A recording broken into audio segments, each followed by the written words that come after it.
안녕하세요, 자연스입니다. 오늘 말씀드릴 내용은 신라, 어떻게 보면 한국을 대표하는 문화재이기도 한 신라 범종에 대해서 말씀을 드리겠습니다. 신라종 하면 어떻게 생각하면 우리나라에 이렇게 뭐 대단한 게 있나? 이렇게 생각할지도 모르겠지만 실제로 코리안 벨이라는 학명을 가지는 전 세계에서 가장 대단한 종이 통일신라 시대의 종입니다. 물론 뭐 삼국시대에도 종은 있었겠지만 지금까지 남아있는 유물은 없고요. 지금 현재 남아있는 거는 이제 통일신라 시대 종이고, 그 중에서 가장 대표적인 게 이제 에밀레 종으로 알려져 있는 성덕대왕 신종, 정확하게 말하면 봉덕사 종이에요. 근데 에밀레 종 얘기를 하면 제일 이제 먼저 떠오르는 게 애를 넣었다, 뭐 이런 이야기들을 하는데요. 사실은 그거는 거짓말입니다. 그거는 뭐 있을 수 없는 얘기고요. 그냥 설화적으로 사람들이 그렇게 얘기를 하는 거죠. 너무너무 대단한 어떤 신품이 만들어졌을 때 그 속에는 인간이 들어가 있다. 인간의 영혼, 그러니까 보통의 물건들과는 다른 초월적인 존재에는 인간의 영혼 같은 것이 그러니까 작용을 한다. 이런 생각들을 하는 거예요. 그래서 심청이 임당수 얘기처럼 그 물을 잠재우는 게 인신공이, 마치 사람이 뛰어내려서 들어감으로 인해서 파도가 잠잠해진다라고 하는 그런 식의 스토리 구조라고 보시면 돼요. 그런데 주물이라고 하는 거에는 절대 사람이 들어갈 수는 없습니다. 그렇게 되는 이유는 대부분 인간이라고 하는 게 몸 자체가 물로 구성이 되어 있고요. 주물에서는 물이 들어가면 주물 자체에 기포가 생기고 그 다음에 튀어서 종이라는 그 본질적인 부분으로 쓸 수도 없어요. 그러니까 소리도 안 좋고, 그 다음에 기포가 들어가면 그 안에서 나중에 종을 타종을 하게 되면 결국 깨지게 돼요. 그래서 사람이 들어갈 수는 절대 없고, 그 다음에 그거는 이제 뭐 성분 분석을 통해서도 나타났습니다. 사람이 들어갔으면 인성분이 나와야 되는데 인성분은 존재하지 않고요. 그렇다면 왜 에밀레 종 속에 애가 들어가 있다라고 하는 이야기가 나오냐면요, 종이라는 글자를 보면 한자로 두 가지를 씁니다. 그래서 무거울 중자에다가 쇠금자, 쇠금, 그러니까 금속 중에서 가장 무거운 게 종이야 라고 하는 그런 글자가 하나 있고, 그 다음에 쇠금변에다가 아이동자를 써요. 아이동은 이제 잘 운다라고 하는 뜻입니다. 예전에는 이렇게 소리내서 우는 거가 애들이 잘했기 때문에, 그래서 종이라고 하는 악기 그 자체가 잘 울 수 있는 구조, 그거를 위해서 그런 명칭을 쓰게 되는 거예요. 그래서 금속 중에서, 금속으로 된 예전 물건 중에서 가장 무거운 것은 종이고, 거대한 범종이고, 그 다음에 그 종은 타종을 통해서 물론 뭐 부처님의 가르침도 전하고, 그 다음에 황제의 권위도 내세우지만 잘 소리가 좋게 널리 퍼져야 되기 때문에, 그래서 아이동자도 쓰는 거예요.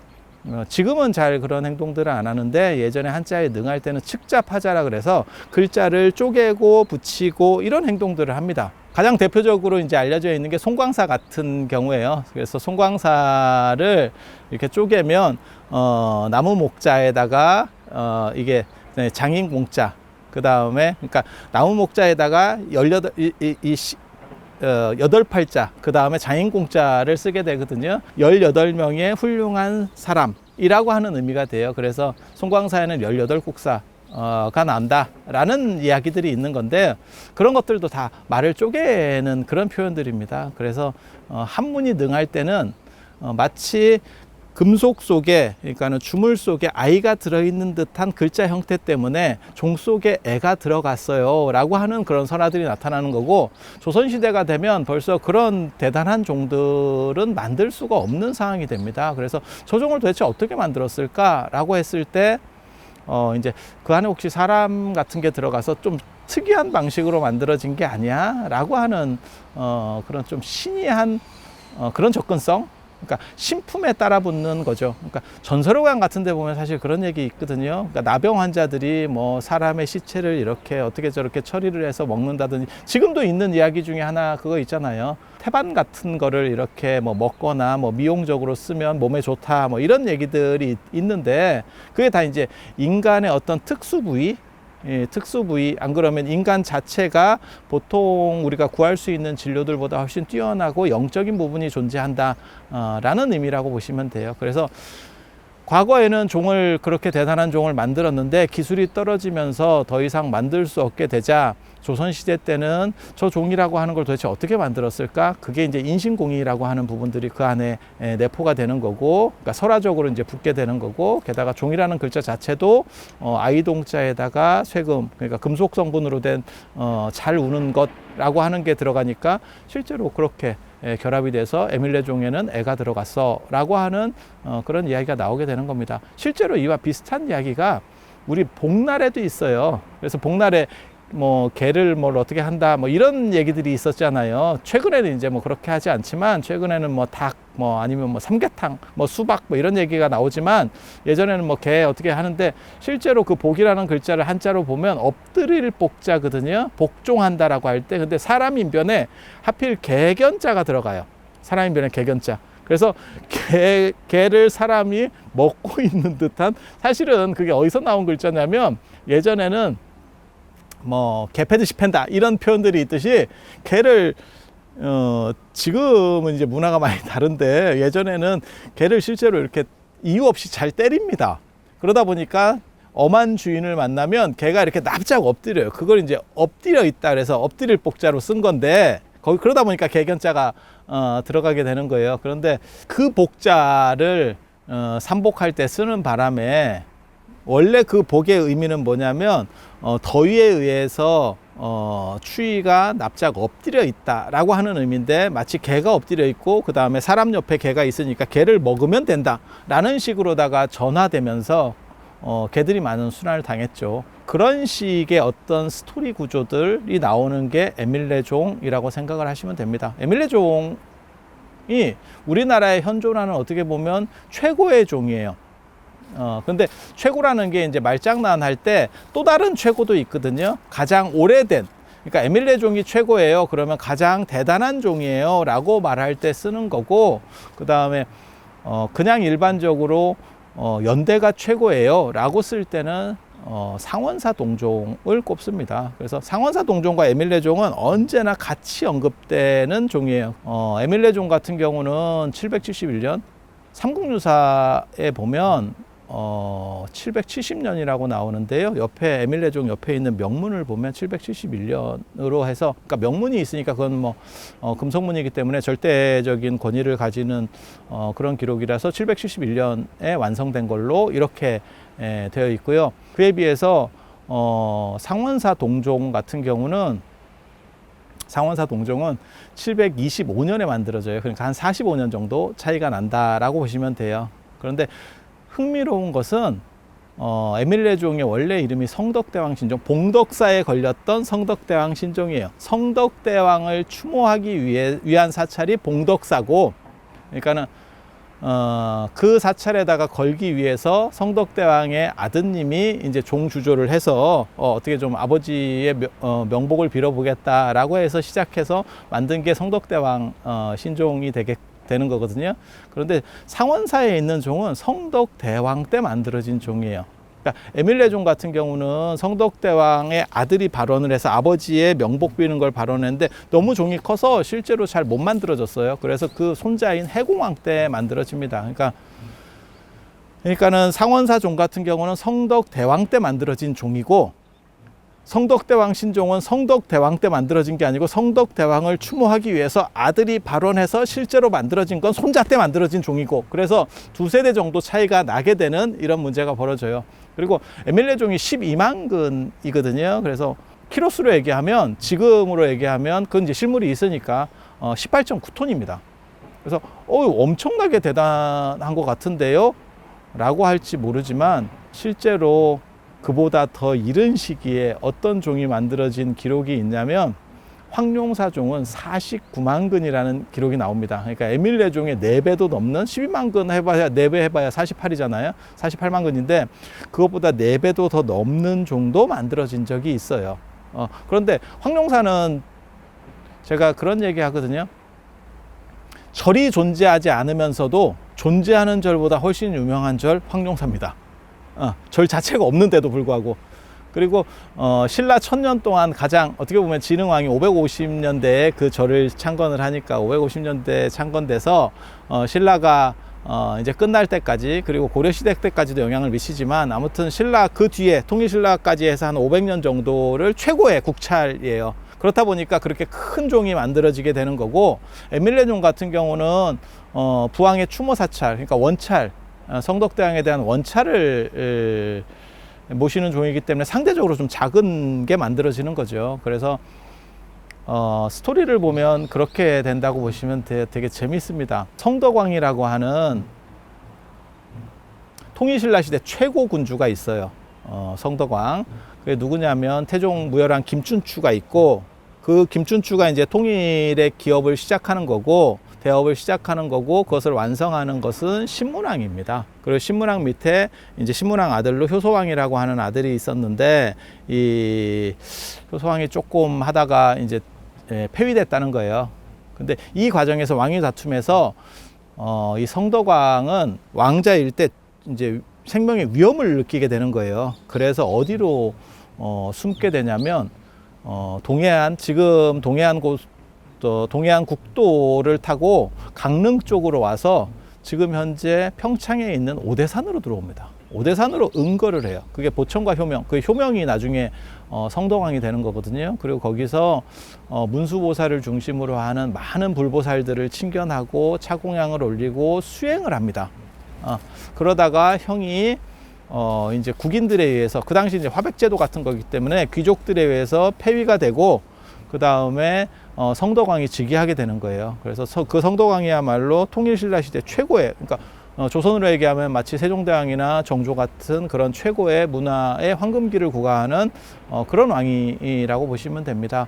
이 성덕대왕이 너무너무 대단했기 때문에 이 왕의 이제 둘째 아들도 왕이 되고, 나중에 이제 셋째 아들, 셋째 왕이 경덕왕이에요. 이 경덕왕이 자신이 왕이 되고 난 뒤에 아버지를 추모하면서 자신의 왕위의 정통성을 강조하는 차원에서 만들어지는 게 봉덕사라고 하는 추모 사찰, 그 다음에 거기에 모시려고 하는 종이 성덕대왕 신종, 이렇게 되겠습니다. 그리고 그 성덕대왕 신종을 모시는 과정에서 너무 크기 때문에 지금 현재도 남아 있어요. 가보시면 이렇게 하나로 다 주물한 게 아니고, 그 당시 이게 밀랍 주조법이거든요. 그런데 그 하나로 다 만드는 게 아니고 중간에 이렇게 끊어져서 붙인 자국들이 나옵니다.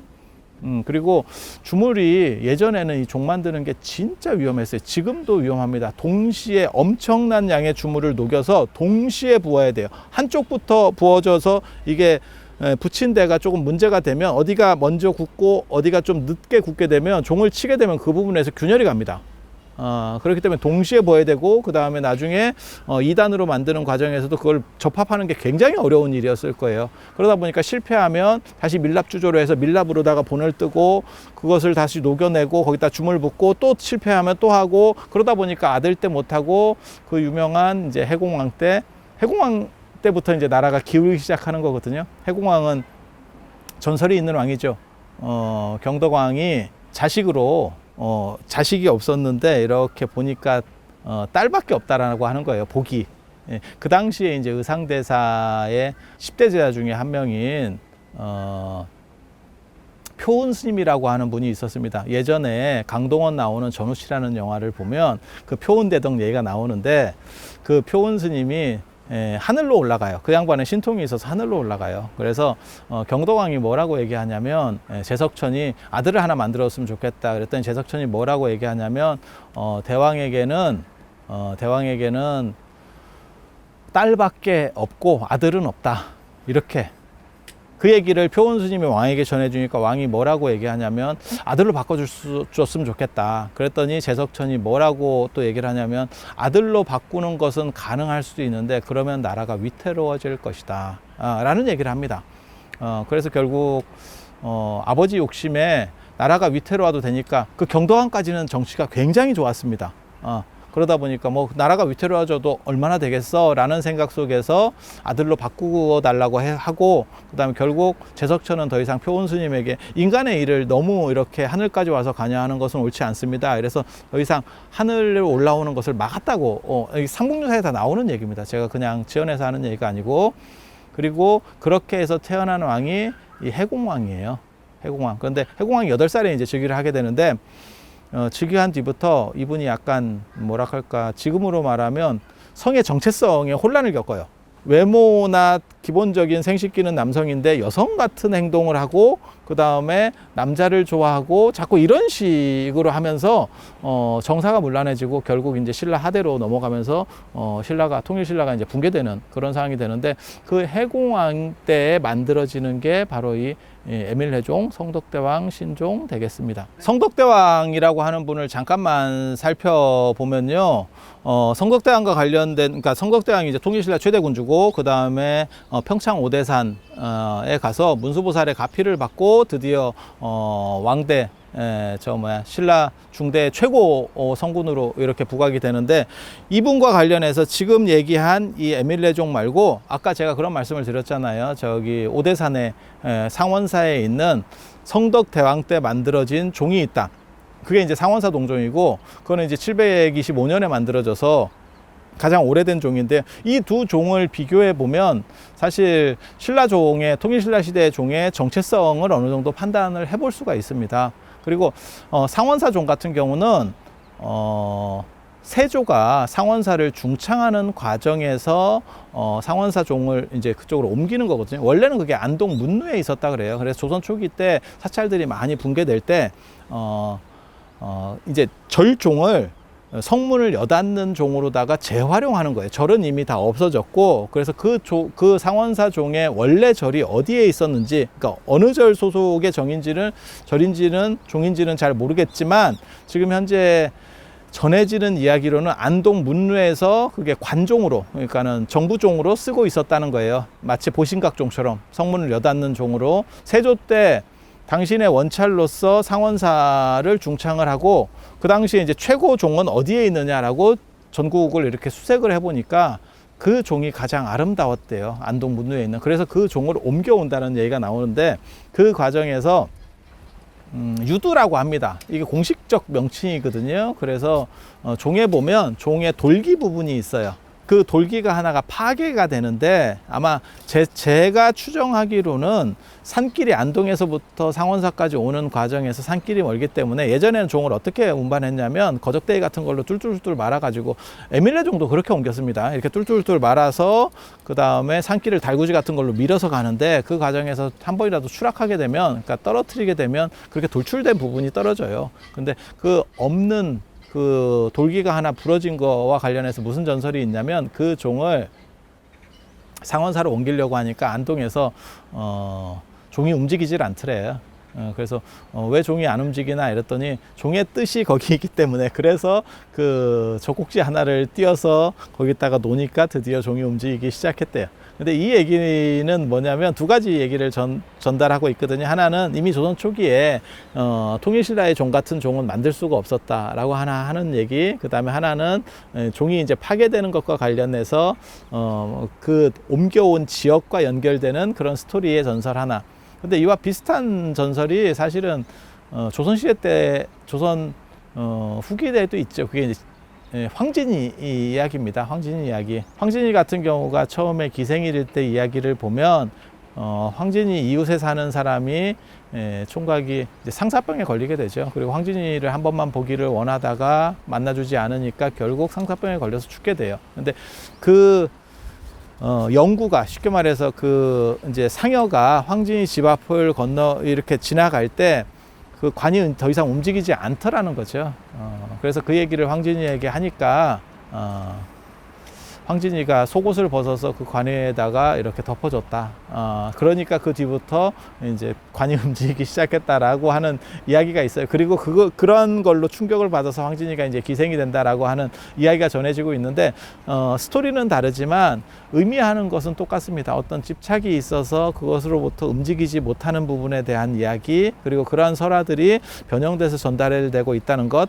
그런데 실제로는 아마 운반 과정에서 파손된 거를 종교적으로 윤색하고 그 다음에 설화적으로 변모시키는 양상이라고 보시면 돼요. 그래서 이야기 스토리는 약간 다르지만, 에밀레종에 아이가 들어있다는 거나 상원사 종에 돌기가 하나 없어지는 부분을 설화적으로 극복해 나가는 이야기는 신품에게, 그러니까 최고의 물건들에게 따르는 어떤 전설적 요소들이다 라고 이해를 하시면 되겠습니다. 그래서 1차적으로 에밀레종과 관련된 기본적인 설화, 그 다음에 스토리, 그 다음에 역사에 대한 이야기 이상 마치고요. 다음에는 에밀레종의 어떤 구조, 그 다음에 황룡사 종가의 그러한 황룡사종이 만들어지는 그러한 내용들 설명해 드리도록 하겠습니다. 자, 들어주셔서 감사합니다.